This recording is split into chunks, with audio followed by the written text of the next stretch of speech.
Mimi nakushukuru hata kama hatutakula ndio nikuulize kama unanipenda.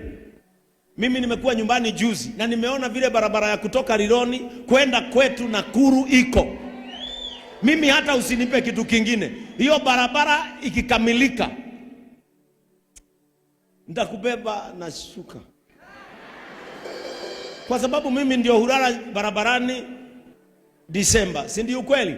Na mimi nimetoka nyumbani nikaona vile, hata nikasimama, mimi mwenyewe nikasimama nikaona vile hiyo barabara inatengenezwa. Kwanza pale kwetu ukienda Naivasha already hata miti zimeangushwa. Na nikaambia Mungu, sitaomba mambo mengi, lakini hii kazi ikamilike. And one day, Mheshimiwa Rais, ukiwa nyumbani after 2032 huko, kama umeketi nyumbani, utaangalia watu wakienda nyumbani bila jam.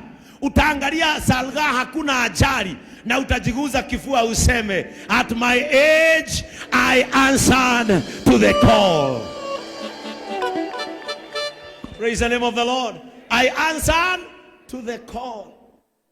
Watu wa Nyeri ninawaangalia siku hizi vile mko na maringo. Mkifika kwenu in 40 minutes. Gojeeni.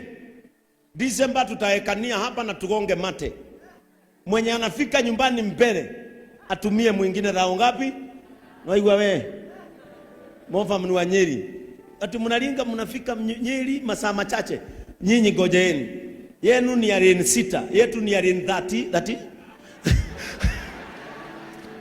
Praise the name of the Lord. When you look back